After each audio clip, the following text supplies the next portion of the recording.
Welcome back guys, success fame में मैं संध्या आप सभी का स्वागत करती हूं। गाइस, जीवन में आपकी संगत किस तरह के इंसान से है, आपका उठना बैठना किन लोगों के बीच में है, किससे दोस्ती की है आपने, इसका बड़ा महत्व है। ये आपकी पूरी जिंदगी, आगे की जिंदगी बदल देता है। अगर आप अच्छे लोगों की संगत में हैं तो आपकी जितनी भी बुराइयां हैं या आपके अंदर या जितने भी बुरी आदतें हैं वो लोग आपकी आदतों को छुड़वा देंगे। और अगर आप बुरे और बदनाम लोगों की संगत में हैं और आप कितने भी अच्छे हो, उनकी बदनामी और गलत कामों के छींटे आपके दामन पर भी पड़ते हैं। तो कभी भी किसी भी परिस्थिति में, चाहे जैसे भी हम हालात में हो, गलत लोगों से दोस्ती और मेलजोल नहीं करना चाहिए। कुछ लोग परिस्थितियों में पड़कर ये सोचते हैं कि और कोई रास्ता नहीं है तो क्या करें, अब एक यही रास्ता है, गलत या सही कर लेते हैं। अगर ऐसी परिस्थिति हो तब भी हमें पेशेंस से काम लेना चाहिए। गलत लोगों से दोस्ती नहीं करनी चाहिए। हमें अपनी नैतिकता के साथ समझौता नहीं करना चाहिए, क्योंकि आज नहीं तो कल ये जो गलत लोगों की संगत में हम आकर जो काम करते हैं उसकी कीमत हमें चुकाना ही पड़ता है। और तब जाके रियलाइज होता है कि हमने कितना गलत किया, हमारा डिसीजन कितना गलत था। पूरी जिंदगी सब कुछ ठीक करने के बावजूद भी एक गलत डिसीजन हमारी उम्र भर की रिपुटेशन को तहस नहस कर दिया, दाग लगा दी। तो मेरा कहना बस इतना ही है कि परिस्थितियां हमारा इम्तिहान लेती है। हम सही होते हैं, फिर भी कई बार परिस्थितियों के चक्रव्यूह में फंस जाते हैं, जहां पे हमें लगता है कि चलो और कोई रास्ता नहीं दिखता। तो गलत हो या सही, हमें अब इसी का सहारा लेना पड़ेगा। अगर ऐसा परिस्थिति आए तो थोड़ा पेशेंस से काम लीजिए, इंतजार कीजिए, वक्त बदलेगा और आपके लिए रास्ते भी निकलेंगे। गाइस, कर्ण था तो वो अर्जुन के जैसा ही एक महान धनुष्धर,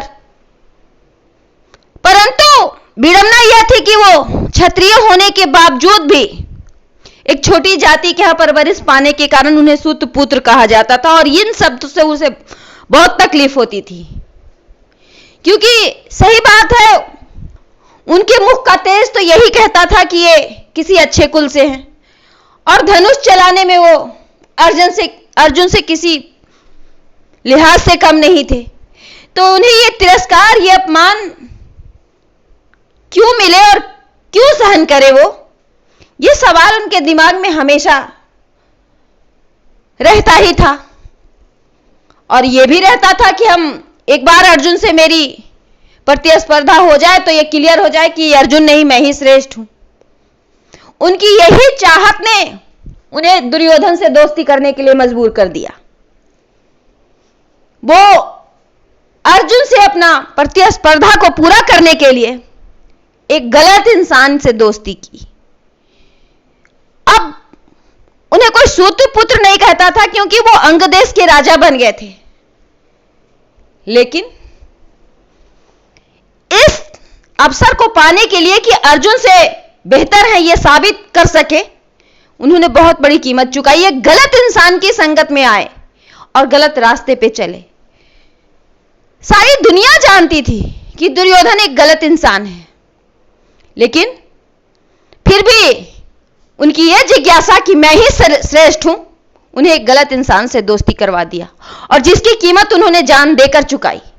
जब उन्हें यह बात पता चला कि इन्हीं पांडवों जिनके खिलाफ वो लड़ रहे हैं वो उनके भाई हैं, तब भी चाहकर भी वो अपने कर्तव्य से, यानी दुर्योधन के प्रति अपनी मित्रता को निभाने के लिए उस लड़ाई से पीछे नहीं हट सकते थे, क्योंकि वो ऋणी थे, कर्जदार थे दुर्योधन को, और कर्ज तो उतारना ही था। इसीलिए यही एक वजह थी कि वो न चाहते हुए भी दुर्योधन के सारे पाप में शामिल हुए। फिर वो द्रौपदी चीरहरण हो, महाभारत हो, या फिर कोई और, क्योंकि वो मित्र थे ना, तो मित्रता तो निभानी ही थी। और ये उनके यही गलत निर्णय ने उन्हें सर्वश्रेष्ठ होते हुए भी सर्वश्रेष्ठ का दर्जा नहीं दिलाया। जिंदगी में हम एक छोटी सी गलती करते हैं और पूरी जिंदगी को कलंकित कर देता है। ऐसा ही तो कुछ कर्ण के साथ भी हुआ कि अब वो चाहकर भी नहीं लौट सकता, ये जानकर भी कि वो एक क्षत्रिय और सम्मानित कुल का उत्तराधिकारी है, वो नहीं लौट सके। अगर वो दुर्योधन से दोस्ती करके अंग देश का राजा ना बने होते, यह एहसान उनके सर पर नहीं होता, तो वो लौट सकते थे। कलंक उनके जिंदगी में जो सूत पुत्र के नाम से लगा था वो मिट जाता, वो क्षत्रिय कहलाते। लेकिन उन्होंने पेशेंस नहीं रखी। अर्जुन से प्रतिस्पर्धा में उन्होंने एक ऐसा कदम उठाया जो उनकी मौत का कारण बन गया। श्रेष्ठ होते हुए भी वो युद्ध में हारे क्योंकि उन्होंने एक गलत इंसान का साथ दिया था। तो गलत इंसान का साथ ऐसा ही होता है।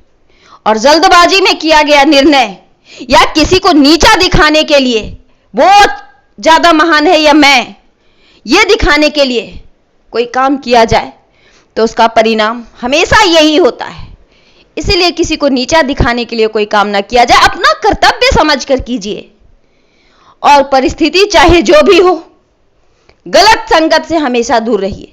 अगर आपकी बात नहीं बन पा रही है तो कोई नहीं, थोड़ा इंतजार करिए, परिस्थिति बदलेगी तो हर बिगड़ा हुआ बात बन जाएगा।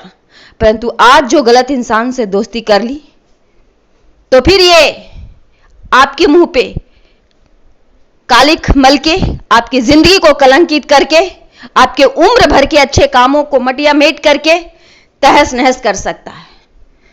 तो गलत लोगों की संगत और गलत आदत से दूर रहना ही अच्छा है।